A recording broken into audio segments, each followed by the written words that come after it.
ఐం హ్రీం శ్రీం శ్రీమాత్రే నమః.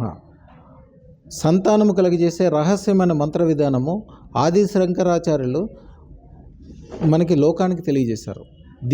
దీన్ని ఉపయోగించడం వలన 90 సంవత్సరాల ముదుసులకైనా పుట్టుకతో గొడ్రాలైనప్పటికీ ఈ మంత్ర విధానం చేయటం వలన తక్షణము బ్రహ్మాండమైన సంతానం కలిగినని, వాళ్ళ వంశము 100 సంవత్సరాల నుంచి 1000 సంవత్సరాల వరకు, సహస్ర 1000 సంవత్సరాల వరకు వాళ్ళ వంశం అభివృద్ధి చెందునని ఆది శంకరాచార్యులు. నేను ఇప్పుడు చెప్పే మంత్రం చేసేటప్పుడు ముందుగా ఒక శ్రీకృష్ణుని చక్కటి ఫోటో ఒకటి, అలాగే కాళికాదేవి ఫోటో, అలాగే ఒక చక్కటి లలితా పరమేశ్వరి అమ్మవారి ఫోటో పెట్టుకొని వారికి మామిడి తాండ్ర ప్రసాదం, మామిడికాయలు కానీ మామిడి తాండ్ర కానీ ప్రసాదం పెట్టాలి.